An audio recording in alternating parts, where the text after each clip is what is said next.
Bonjour Sylvain Bosque, vous êtes le directeur général d'Avico.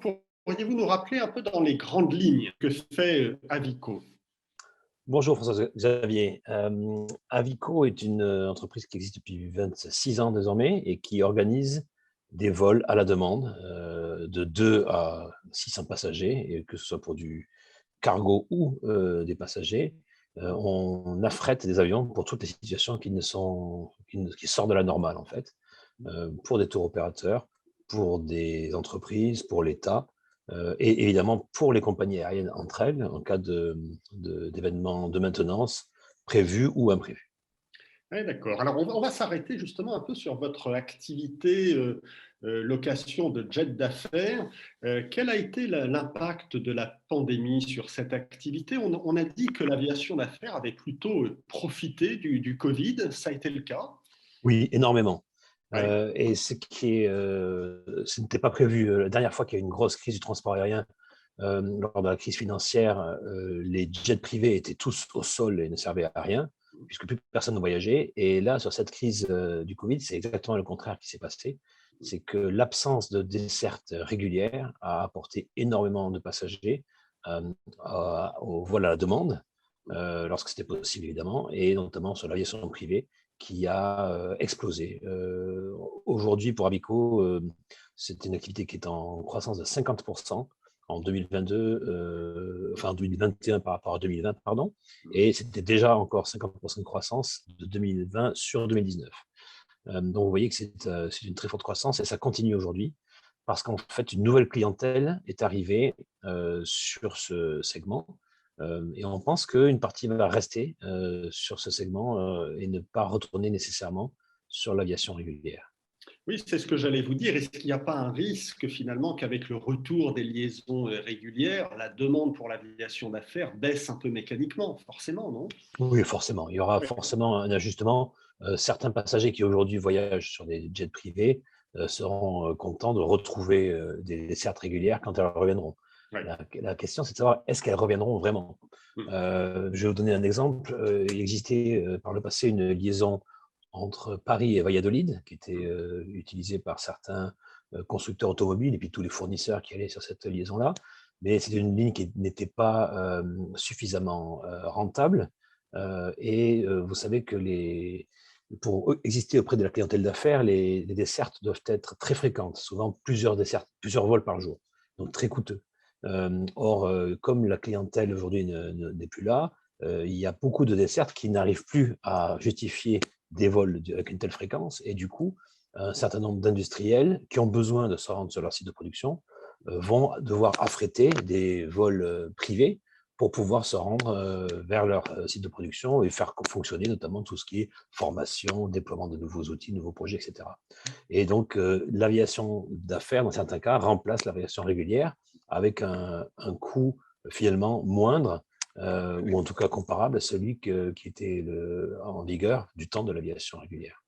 Oui, ça c'est important, hein. C'est que on pouvait imaginer qu'avant la crise, il y avait une sorte de frein peut-être un peu psychologique lié au coût financier de l'aviation d'affaires. Forcément, on imagine que ça coûte plus cher qu'un billet sur un vol régulier. Et vous nous dites aujourd'hui que ça n'est pas le cas.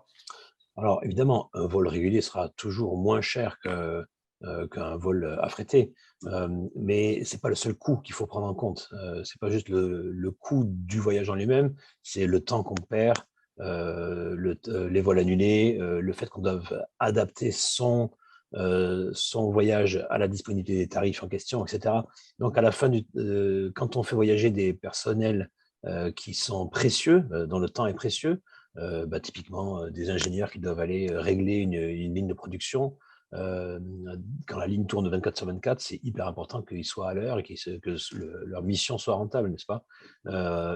C'est ce genre de mission-là que l'aviation d'affaires remplit très bien.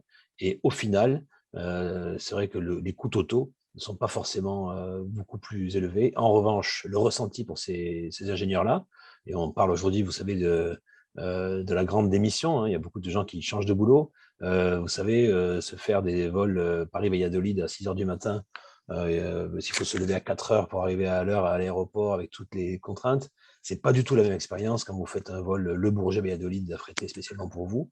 Vous arrivez un quart d'heure avant le départ. Et du coup, le confort au travail, le sentiment qu'on vous donne des outils pour bien faire votre métier, c'est quelque chose qui change pas mal sur ces populations qui sont extrêmement convoitées par les concurrents.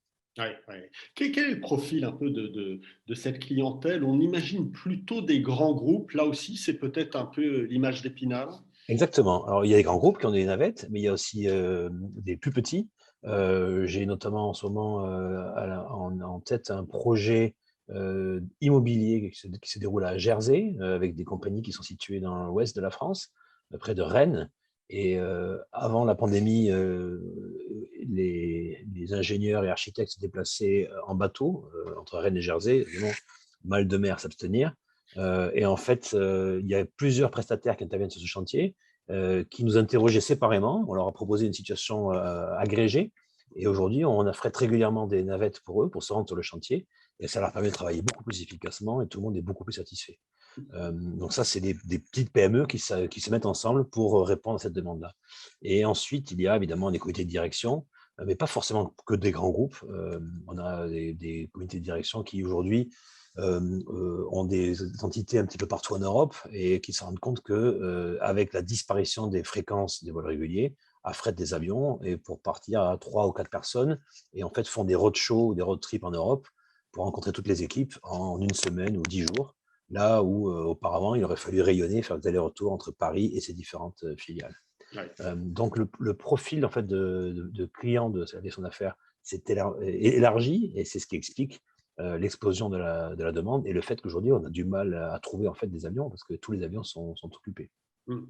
Pour finir, Sylvain, le transport aérien a été pointé du doigt pour son impact écologique. Alors, c'est évidemment notamment le cas de l'aviation d'affaires.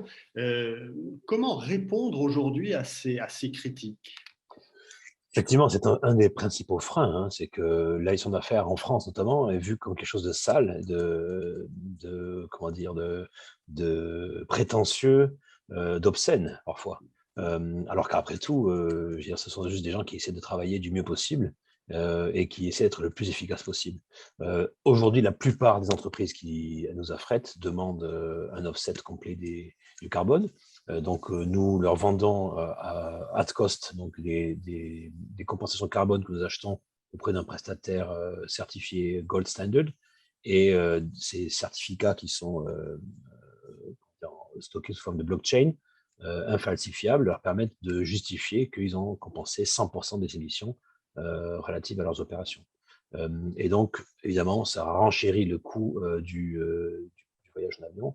Mais de toute façon, je pense que la compensation carbone va devenir absolument obligatoire pour tous les déplacements, qu'ils soient en avion, ou en voiture, ou en camion. Et ça va devenir un réflexe. Et évidemment, ça va renchérir d'autant le voyage d'affaires. Oui, oui, bien sûr. Pour l'année 2022, Sylvain, vous nous disiez donc que vous restiez sur des progressions de plus 50% hein, Oui. sur l'aviation d'affaires, là, sur ces 2 dernières années. Vous anticipez encore une progression d'activité pour l'année 2022? Pour l'instant, on espère que ça va se maintenir au niveau de l'année précédente. Ce qu'on sent repartir très fort, c'est les événements corporate un peu plus vastes, Oui. donc avec des entreprises qui recommencent à organiser des séminaires et des conventions, parce que ça fait 2 ans que ça n'a pas eu lieu. Et dans ce cadre-là, évidemment, il y a beaucoup de vols privés qui sont nécessaires. Je pense notamment à tout ce qui est pharmaceutique et puis constructeurs automobiles aussi, qui ont besoin de faire se retrouver toute leur force de vente en un seul point. Là aussi, c'est pour des questions de coût. Hein. C'est plus facile de faire une réunion avec 1500 personnes que faire 150 réunions avec 10 personnes partout en Europe. Et d'ailleurs, du point de vue de l'empreinte carbone, c'est pas évident que ce soit pas moins coûteux. Et cette demande-là revient très très fort. Donc ça, c'est de l'aviation d'affaires, mais à plus grosse échelle. Oui, oui.